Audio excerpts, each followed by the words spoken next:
I'm Lewis, 34, a senior software engineer who's been silently paying my parents' bills for the past 7 years. Despite my success, I was always second place to my golden child brother Marcus. So imagine my shock when I accidentally discovered they had completely cut me out of their will, giving everything to him.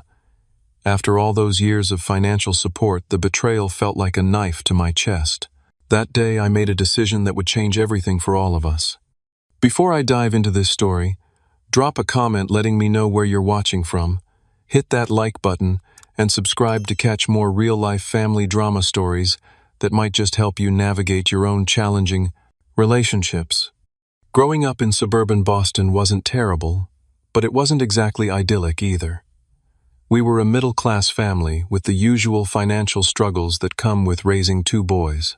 My father, Richard, worked as an accountant for a local firm, bringing home a steady but modest paycheck. My mother, Patricia, taught 3rd grade at the elementary school just 2 blocks from our house. They were hardworking people, and I can't fault them for that. Marcus came into the world 4 years after me, and it was like watching the sun rise in my parents' eyes. From day one, he was special. While I was the awkward, bookish kid with thick glasses and an obsession with computers, Marcus was everything parents dream about. Athletic, charming, and effortlessly popular. He had this natural charisma that drew people to him, including our parents. The favoritism wasn't blatant at first. It was subtle, showing up in small moments that accumulated over time like tiny paper cuts to my self-esteem. When I made honor roll, I'd get a pat on the back and a good job. When Marcus got a C+ after nearly failing it, warranted a celebration dinner because he had tried so hard. For my 10th birthday, I received a set of encyclopedias that my parents found at a garage sale. For Marcus's 10th birthday, he got a brand new bike and a party at the local pizza arcade with 20 of his friends. When I asked why my celebration had been just cake at home with my grandparents, Mom simply said, "Marcus needs more social interaction than you do, Lewis. You're happy with your books." And she wasn't wrong. I did love learning. School became my sanctuary. While Marcus was out winning Little League games with Dad cheering from the bleachers, I was winning math competitions with only my math teacher there to witness it. I learned early that if I wanted something, I needed to earn it myself. By 16, I was working weekends at the local computer repair shop, saving every dollar I could. My parents seemed proud of my initiative, but there was always an undercurrent of Lewis is fine on his own that justified their disproportionate attention to Marcus. When college application time came around, I applied for every scholarship possible. I spent countless nights perfecting essays while maintaining my job and straight A's. The result was a nearly full ride to a prestigious university for computer science with just a small gap I could cover with my savings and part-time work. Marcus, meanwhile, barely maintained a C average in high school, too busy being the soccer team captain and dating the most popular girls. When he received only partial scholarships to state schools, my parents immediately stepped up. "We'll help you, of course," they assured him. "Your talents are on the field, not in the classroom. That's nothing to be ashamed of." They never offered to help with my remaining costs. The assumption was that I had it handled, and I did because I'd learned that was my role in the family. The responsible one, the independent one, the one who didn't need help. College was transformative for me. I thrived in the computer science program, securing prestigious internships each summer.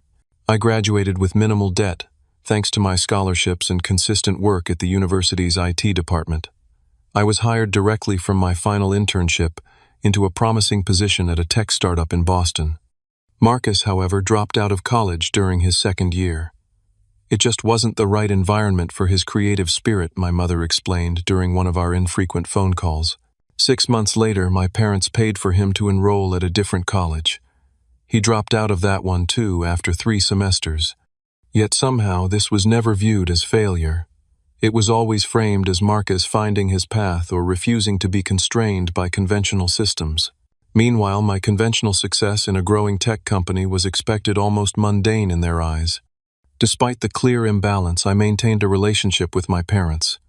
Weekly calls, visits on major holidays, birthday gifts that were more thoughtful than what I typically received in return.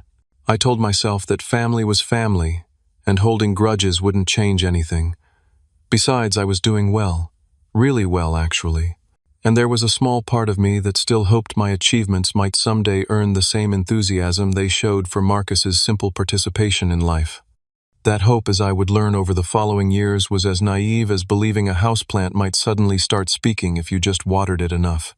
The years after college were a period of rapid growth for my career. The tech startup where I began had innovative ideas but shaky execution. I quickly became valuable by solving problems no one else could tackle. 3 promotions in 4 years had me leading a development team by the age of 26. When a major tech company in Seattle headhunted me for a senior position with nearly double my salary, I took the leap. The move across the country was both physically and symbolically significant.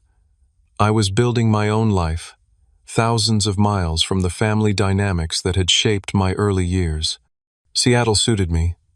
I rented a modern apartment downtown with views of Puget Sound, but I lived well below my means. My parents had never taught me about investing or financial planning. Those conversations were considered too boring for family dinners, so I educated myself. I read books, took courses, consulted with financial advisors, and implemented a disciplined investment strategy. By 30, I had purchased a 3-bedroom house in a desirable neighborhood, built a diversified investment portfolio, and was on track for early retirement if I chose that path. My life wasn't flashy, but it was secure and steadily advancing toward my goals. Meanwhile, back in Boston, Marcus had established a pattern that would continue for years. He would get enthusiastic about a job work there for 6 to 8 months, then quit because his talents weren't being recognized or there was no room for advancement. He briefly sold real estate, worked at a friend's marketing agency, tried being a personal trainer, and even spent a summer as a bartender on Cape Cod. Between these jobs were periods of unemployment where he lived with our parents rent-free. When he did have income, he spent it on designer clothes, weekend trips, and leasing luxury cars he couldn't afford. My parents enabled this behavior, always providing a safety net that prevented Marcus from experiencing the natural consequences of his choices.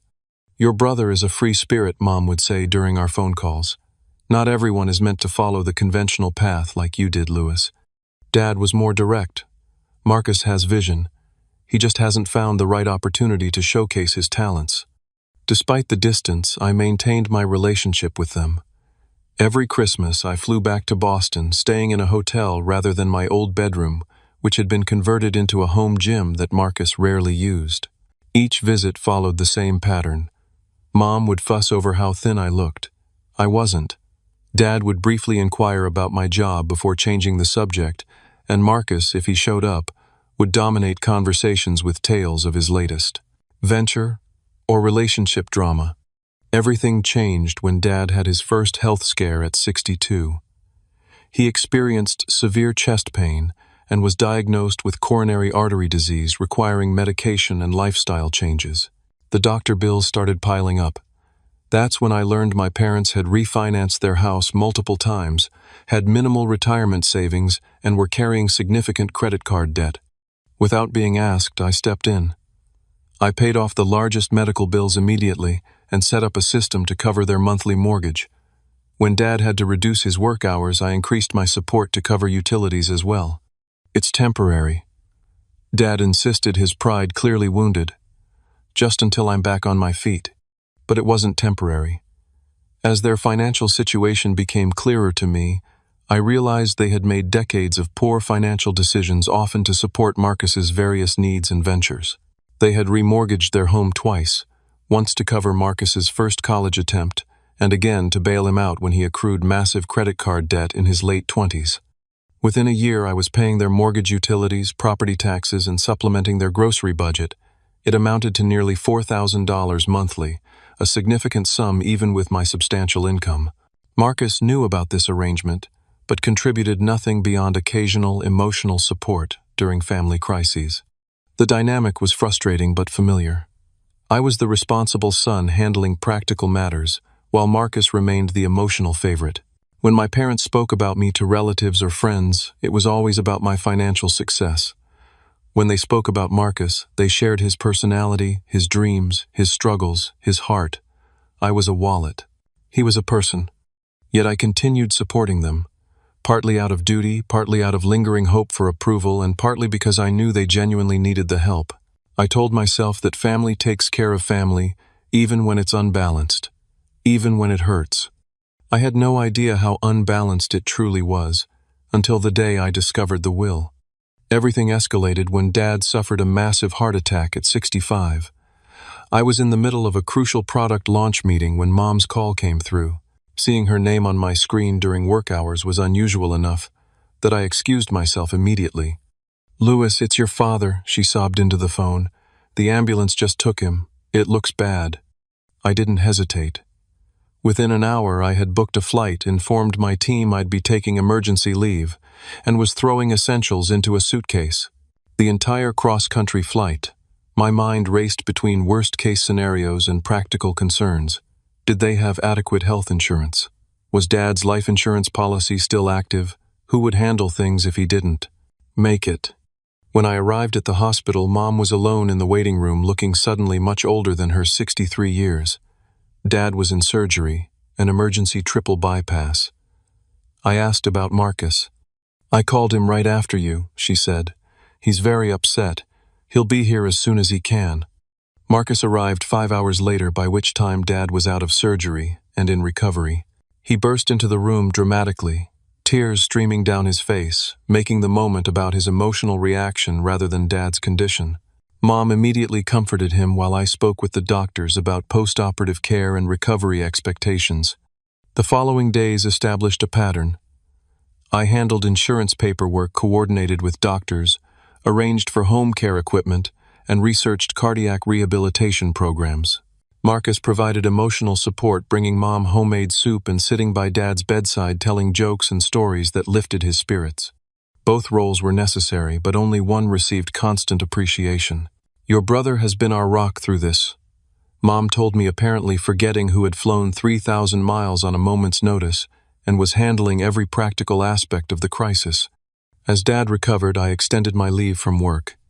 During this time, I gained access to their financial records to deal with medical bills and was horrified by what I found. Their mortgage had a balloon payment coming due.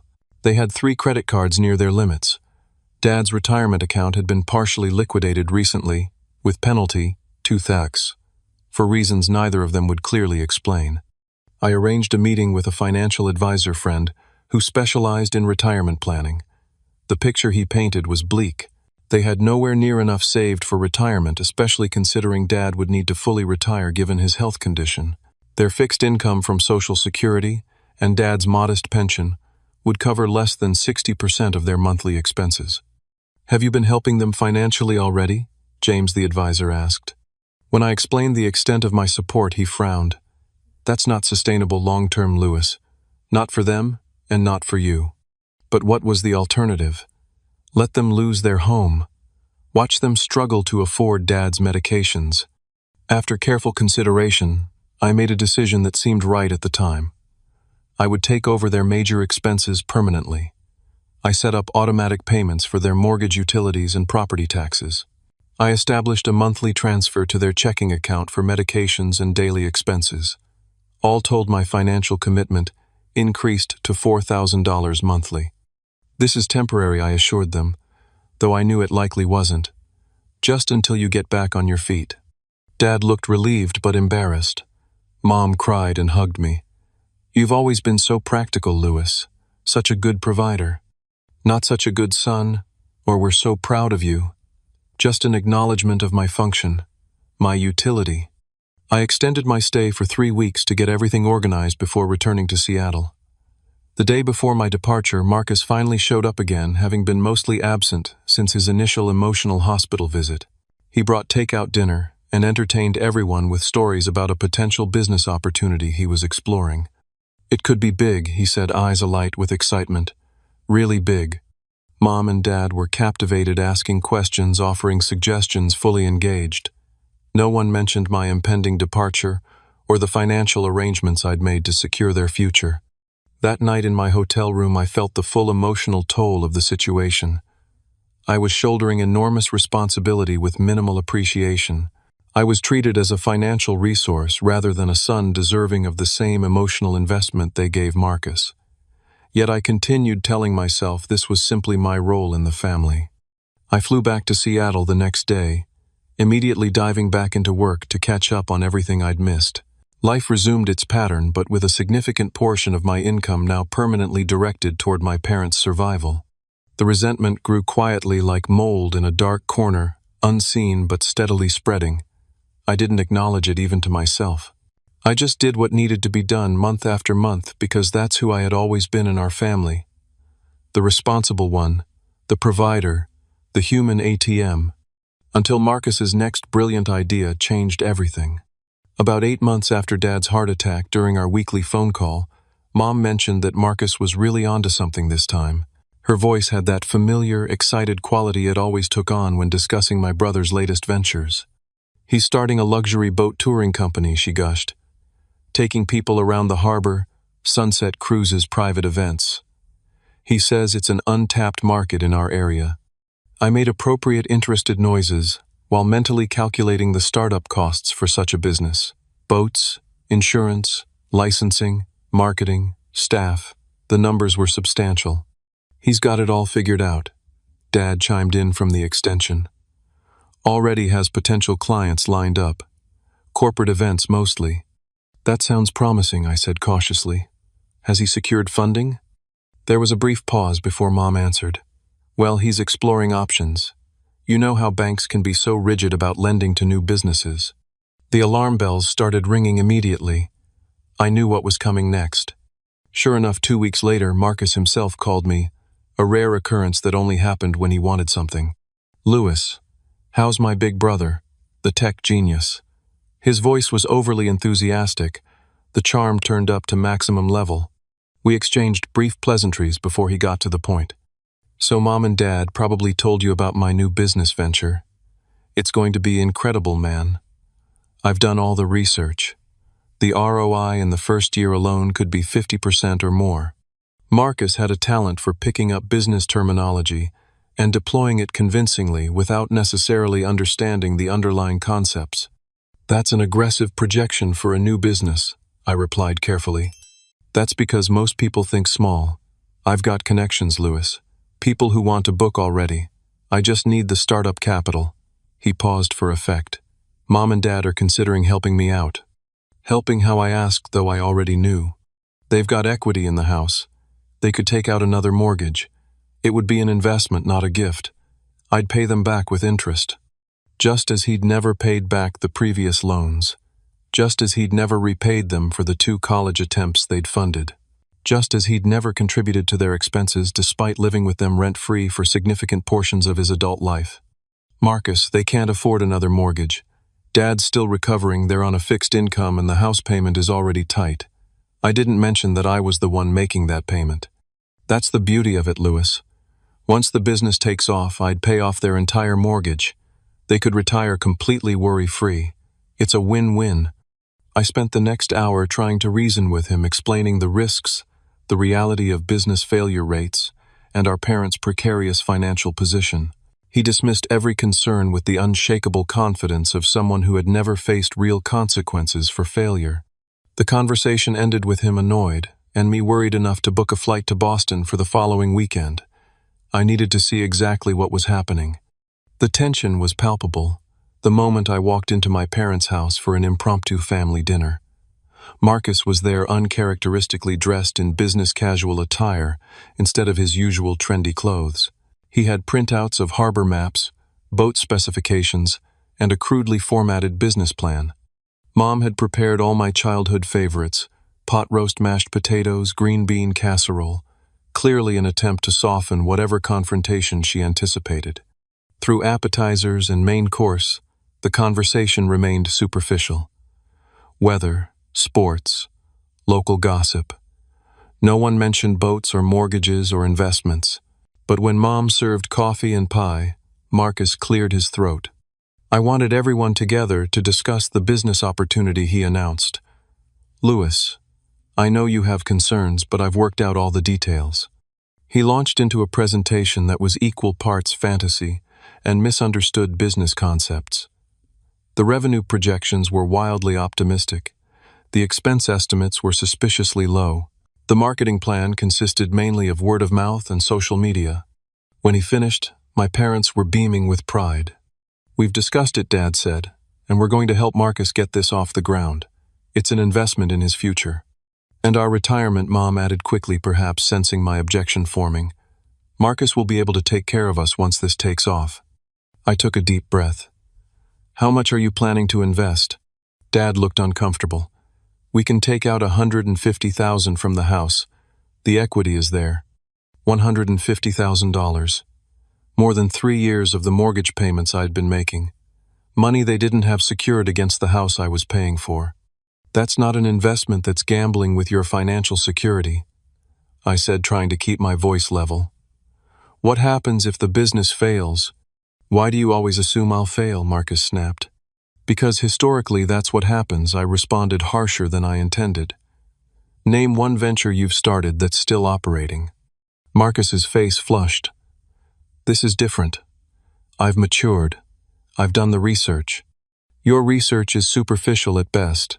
Have you calculated insurance costs, licensing staff salaries, boat maintenance, fuel costs, docking fees? I pointed to his business plan. None of that is adequately addressed here. Not everyone approaches things with spreadsheets and worst-case scenarios, Lewis' mom interjected. Sometimes you need faith in people. This isn't about faith. It's about math. I turned to Dad. You're an accountant. You know these numbers don't add up. Dad looked uncomfortable. Sometimes you have to take risks in business. Risks based on solid planning, not wishful thinking, I countered. The conversation deteriorated from there. Marcus accused me of always undermining him. Mom said I was being unnecessarily negative. Dad sat silently, looking torn. Finally, after Marcus dramatically claimed I was trying to sabotage his one chance at success, Mom delivered the line that made me snap. Lewis, you just don't understand family loyalty. Not everyone can be perfect like you with your fancy job and your perfect life. Some of us need support to succeed. I stood up so abruptly my chair nearly toppled. Family loyalty. I've been paying your mortgage for years. I cover your utilities, your property taxes, most of your living expenses. Where's the loyalty to me in this decision? The room went silent. We never openly discussed my financial support. It was the elephant in the room, acknowledged in private thanks, but never in family conversations. That's different, Mom finally said. You can afford it. So because I worked hard and made good choices, I'm obligated to fund everyone else's bad ones. I grabbed my coat. I need some air. I walked out without another word, spending the night in my hotel instead of the guest room. The next morning I flew back to Seattle a day early, too angry to attempt further discussion. But the situation nagged at me. Despite my anger, I genuinely didn't want my parents to make a catastrophic financial mistake. So I spent the next week researching the luxury boat tour market in Boston Harbor, creating a detailed analysis of startup costs, operational expenses, competitive landscape, and realistic revenue projections. The conclusion was clear: the business had less than a 20% chance of survival beyond the first year, even with perfect execution. The initial investment required was closer to $250,000, not $150,000. The seasonal nature of the business in Boston's climate meant cash flow would be extremely problematic. I compiled everything into a comprehensive report and emailed it to my parents with a gentle but firm cover note, explaining my concerns came from love, not a desire to undermine Marcus. Dad replied with a short message. We appreciate your thoroughness, but sometimes numbers don't tell the whole story. Mom didn't respond at all. Marcus sent a text that simply read, Always the know-it-all. This is why people find you insufferable. I decided to step back. I'd done what I could. They were adults making their own decisions, however foolish. I continued paying their bills, but emotionally detached from the situation. Our weekly calls became shorter and more superficial. 6 months passed. I heard nothing about boat tours or business loans. I assumed my intervention had worked, or perhaps Marcus had moved on to a new scheme. Either way, I was relieved. Then came the day that changed everything. The call from the insurance company was routine. They needed additional documentation for a claim related to Dad's ongoing cardiac care. Since I managed their finances, the representative contacted me directly. The required documents were in my parents' home office filing cabinet. I'll be visiting next weekend, I told the insurance rep. I can find the documents then. In truth, I hadn't planned a visit, but this gave me a reason to check in personally. Our phone conversations had been strained since the boat business confrontation, and I was concerned about Dad's health. I arrived Saturday morning to find Mom out at her garden club and Dad napping, his new normal since the heart attack. I headed to the home office to locate the insurance information, taking the opportunity to organize their chaotic filing system while I searched. The accordion folder labeled Insurance contained health policies, home insurance, and car insurance, but not the specific cardiac care documentation I needed. I moved to the filing cabinet, methodically working through each drawer. In the bottom drawer, behind folders of tax returns, I found a thick envelope labeled Last Will and Testament, Richard and Patricia Wilson, updated. The date stamped on it was just 3 months earlier. I shouldn't have opened it. It wasn't my business technically, but given my extensive involvement in their finances, I justified it as necessary due diligence. The legal language was standard until I reached the distribution of assets section. I read it once, twice, 3 times, unable to process what I was seeing. We bequeath our entire estate, including but not limited to our primary residence, at 147 Maple Street. All financial accounts, personal property vehicles, and any other assets owned at the time of our deaths to our son Marcus Alexander Wilson. There was a specific clause that followed. We have made this decision with careful consideration. Our son Louis James Wilson has achieved financial success and security through his own efforts. Marcus requires additional support to achieve stability and pursue his entrepreneurial goals. We believe this distribution best addresses the different needs of our children. Not a single item left to me, not the antique pocket watch that had belonged to my grandfather which Dad had promised me since childhood. Not Mom's collection of first edition books we used to read together when I was young. Nothing. More shocking than the complete exclusion was the justification. I was being disinherited because I had worked hard and made good choices. My success was being used to punish me, while Marcus was being rewarded for his chronic irresponsibility. I sat in the office chair, the papers trembling in my hands, as the full weight of the situation crashed down on me. All those years of financial support, the thousands of dollars every month, the emergency flights when Dad was ill, the countless hours spent organizing their finances and insurance, and in return a complete erasure from their legacy. I was still sitting there stunned when Dad appeared in the doorway. "Louis," I thought I heard someone. His eyes fell to the papers in my hands and his expression shifted from confusion to discomfort. "You shouldn't be going through private papers." Private papers. My voice sounded strange even to my own ears. I was looking for the insurance documentation, but I found this instead. Dad sighed heavily, lowering himself into the chair opposite me. "We were going to tell you eventually. When after you were gone I held up the will. You've completely cut me out. Everything to Marcus. Everything. It's not what you think he started. It's exactly what I think. It's right here in black and white." I pointed to the clause. "Because I'm successful I get nothing. Because he's a perpetual failure he gets everything." What kind of lesson is that? "Don't call your brother a failure," Dad said sharply. "He's had challenges. Challenges. He's had every advantage. You've bailed him out of every consequence. And now this." My voice was rising despite my efforts to control it. "I've been paying your mortgage for years. I pay your utilities, your property taxes. I covered Dad's medical bills when insurance wouldn't. And this is how you repay me."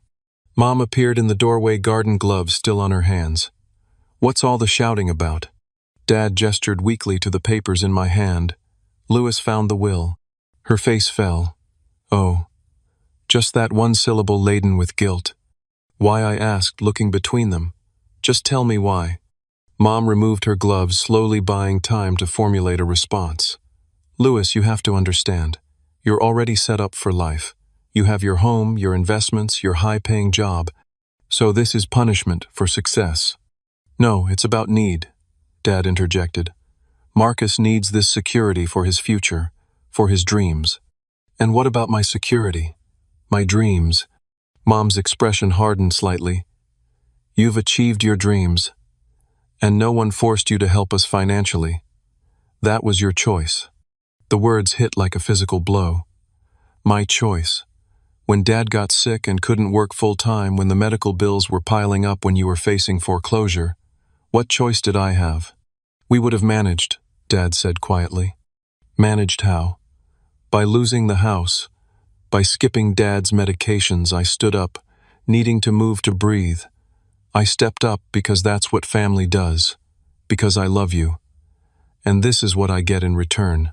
"You're making this about money," Mom said, her voice taking on that disappointed tone she'd used throughout my childhood when I failed to live up to some unspoken expectation. "Material possessions shouldn't matter so much to you." "This isn't about money or possessions," I countered, my voice breaking slightly. "It's about what this represents.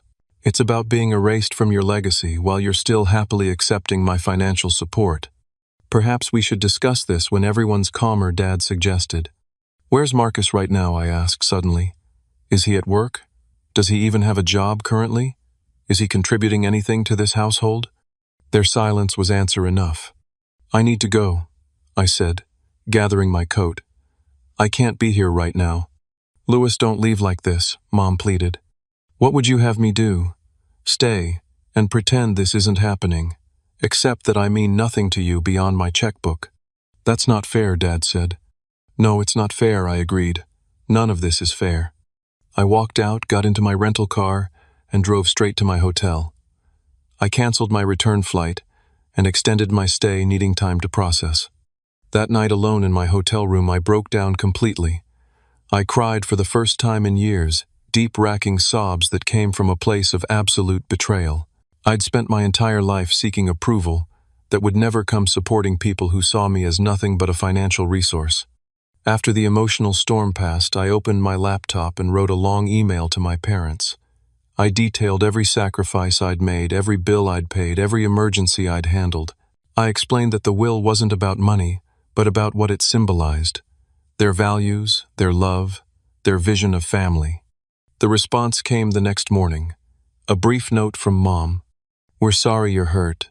We never meant to make you feel undervalued. Perhaps we should all take some time to cool down before discussing this further. We love you, Louis." No acknowledgement of my points, no reconsideration of their decision, just a dismissal of my feelings as temporary emotional overreaction. Marcus texted later that day, "Mom and Dad are really upset. Why do you always have to make everything about you?" I checked out of the hotel and flew back to Seattle that afternoon, my mind racing with thoughts and emotions I couldn't begin to sort through. The betrayal cut deeper than I could have imagined, and for the first time I began to question everything about our family dynamic and my role in it. Something had to change. I just didn't know what or how, or if I had the strength to do it.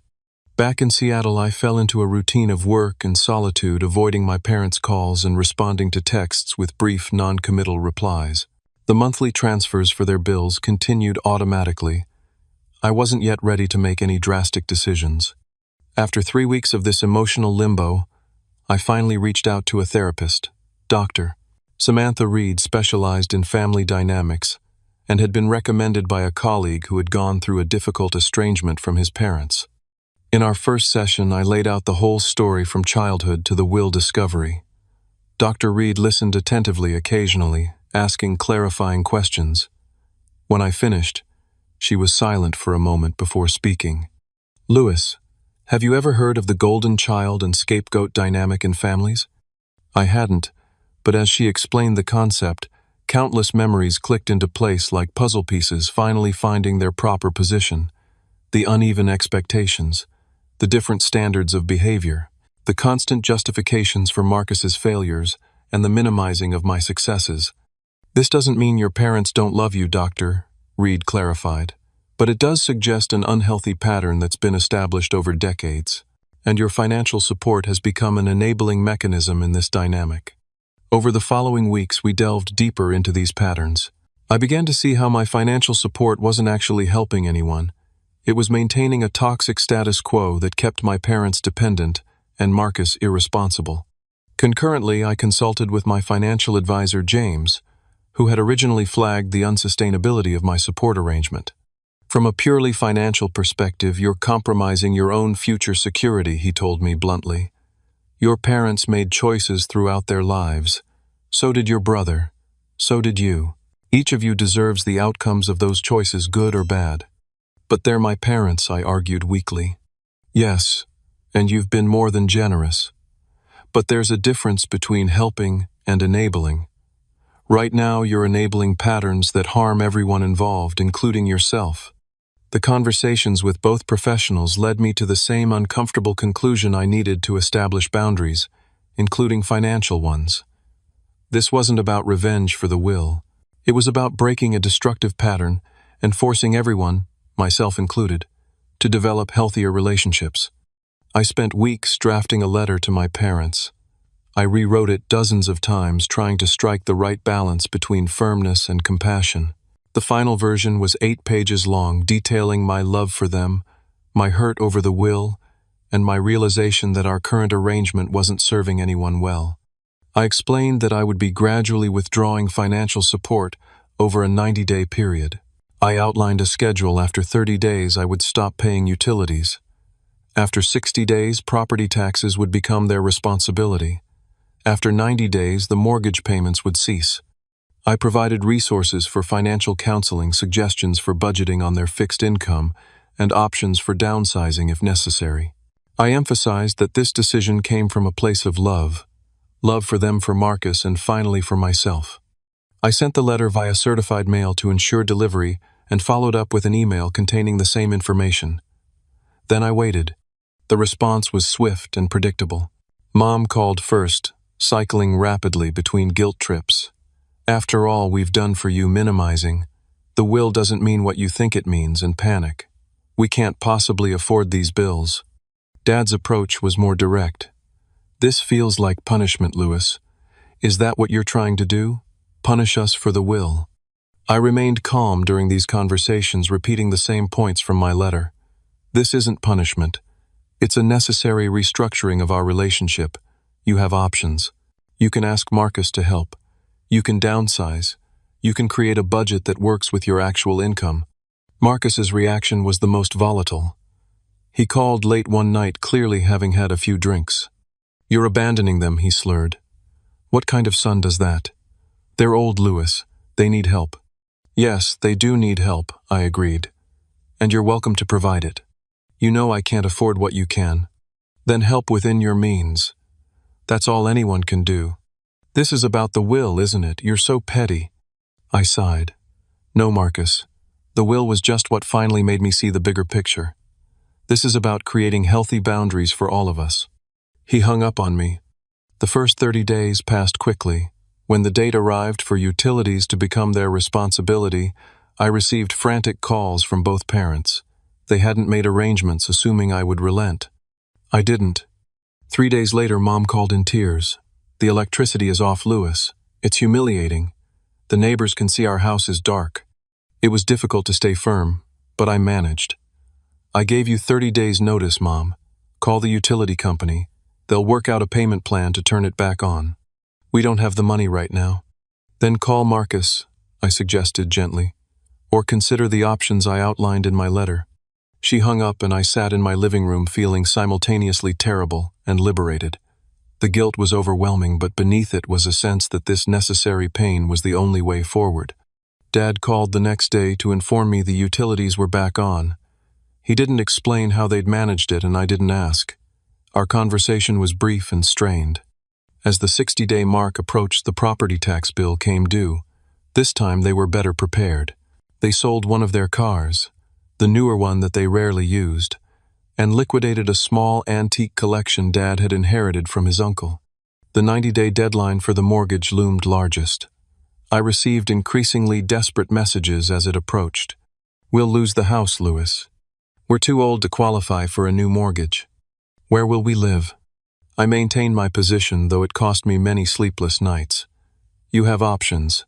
I outlined them in my letter. 2 weeks before the mortgage deadline, the most surprising call came from Marcus. I've been helping them look at apartments, he said, his voice uncharacteristically subdued.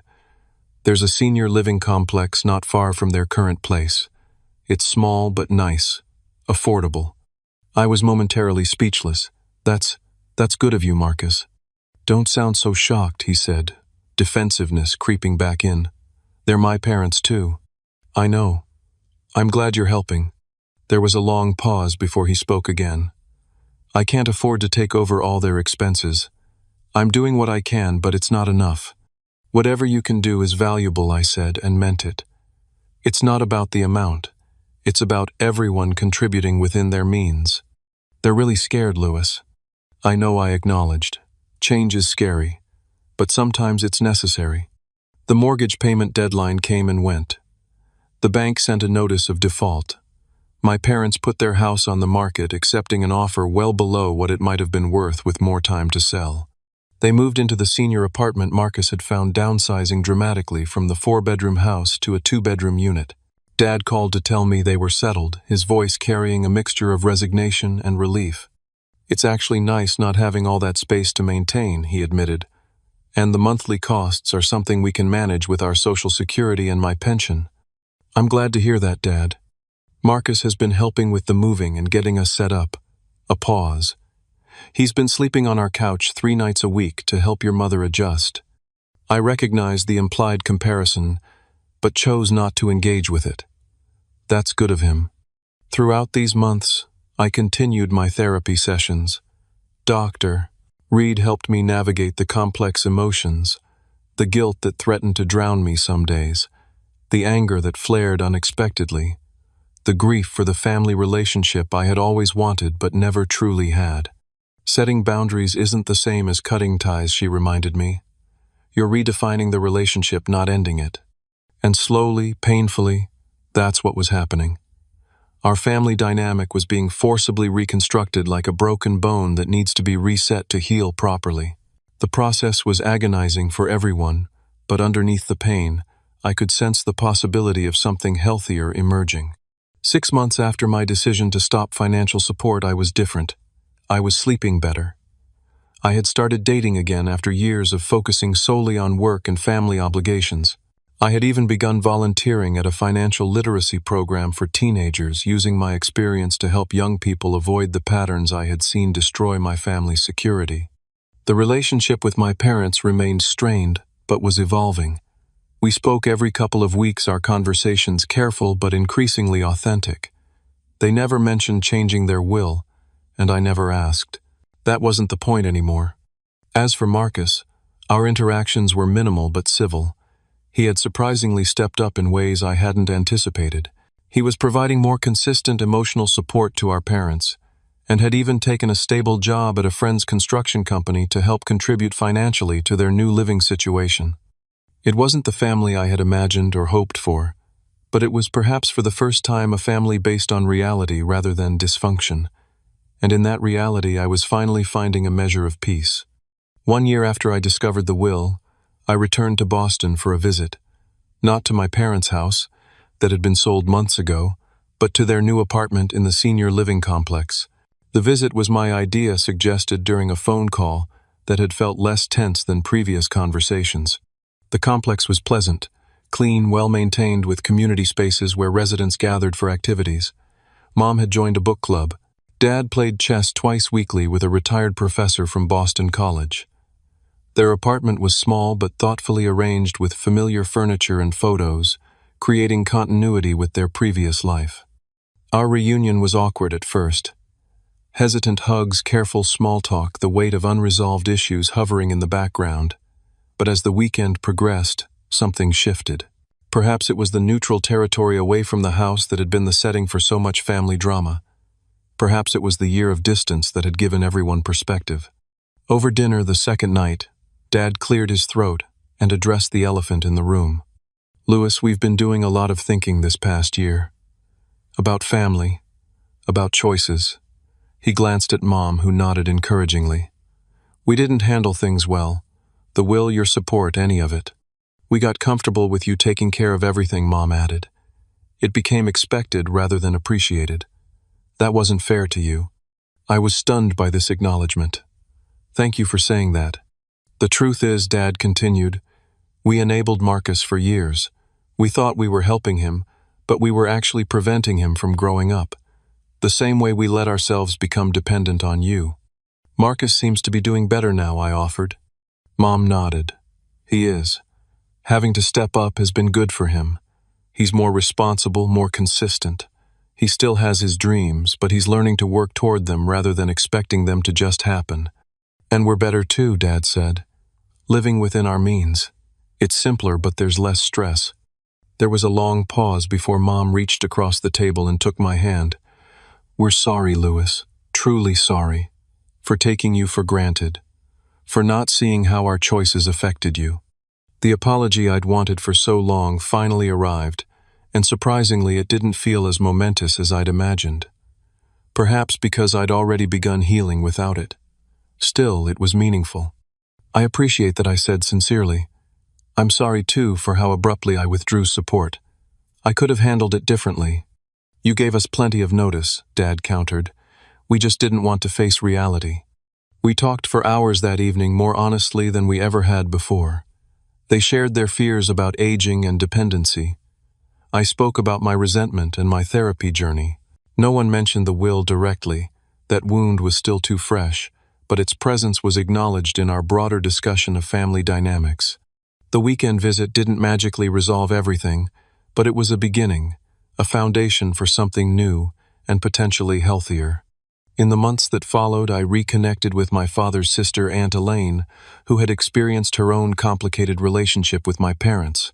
She had distanced herself years ago after conflicts similar to mine, feeling unappreciated, taken for granted, held to different standards than her brother.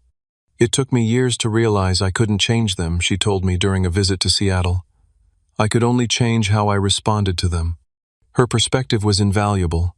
She understood the family patterns from the inside but had the distance to see them clearly. The hardest lesson, she said, is learning that love doesn't mean sacrificing your well-being for people who won't do the same for you. My relationship with Marcus remained complicated. We spoke occasionally, mainly about our parents. There was less hostility between us, more of an uneasy truce. During one conversation, he surprised me with an admission. I was jealous of you growing up, he said. Everyone thought you had it easy because you were smart, but I saw how hard you worked, how nothing was ever good enough for them. And I was jealous of how effortlessly you won their approval, I countered. Not approval. Attention, he clarified. There's a difference. It was a moment of unexpected connection. A glimpse of the brother relationship we might have had without the toxic family dynamics that had pitted us against each other. 2 years after my financial separation from my parents, I received an unexpected envelope in the mail. Inside was a legal document, an amendment to their will. They had revised their estate plan to divide their modest remaining assets equally between Marcus and me. Attached was a note from Mom. This isn't about the money. It's about acknowledging that you are both our sons, both valued, both loved. The gesture meant more than they likely realized. Not because I needed or wanted their assets, but because it represented a fundamental shift in their thinking, a recognition of the imbalance that had defined our family for decades. My own life had transformed during these 2 years as well. The money that had previously gone to supporting my parents was now divided between additional investments and donations to financial literacy programs. I had been promoted at work, but had also established better boundaries around my time and energy. I had begun a serious relationship with someone who appreciated my reliability without exploiting it. Most importantly, I had learned to value myself beyond what I could provide for others, to recognize that love should not require constant sacrifice, and that healthy relationships involve mutual support, not one-sided giving. The journey wasn't complete. Family healing rarely is. There were still difficult conversations, moments of backsliding into old patterns, times when I questioned my decisions. But underneath it all was a foundation of self-respect that hadn't existed before. A certainty that I deserved to be valued for who I was, not just what I could provide. The last time I visited my parents, something remarkable happened. As I was preparing to leave for the airport, Dad pulled me aside. "I'm proud of you, Louis," he said quietly. "Not for your success or your money, for your integrity, for becoming the kind of man who stands up for himself while still having compassion for others." It was perhaps the first completely unconditional expression of approval I'd ever received from him, And while I was touched, I realized something important. I no longer needed it the way I once had. His approval was welcome, but not essential to my sense of self-worth. That more than anything else told me how far I'd come. So what did I learn from this entire experience? That family relationships are complicated. That love and dysfunction can exist simultaneously. That setting boundaries isn't selfish. It's necessary for genuine connection. That sometimes the most loving thing you can do for someone is to stop protecting them from the consequences of their own choices. And most importantly, that it's never too late to rewrite the story of your family and your place within it. Have you ever had to set difficult boundaries with family members? Did it lead to positive changes in your relationships, or was the outcome different? Share your experiences in the comments below. And if this story resonated with you, please like, subscribe, and share it with someone who might be struggling with similar family dynamics. Remember, recognizing unhealthy patterns is the first step toward breaking them. Thank you for listening to my story, and I hope it helps you navigate your own family challenges with strength and wisdom.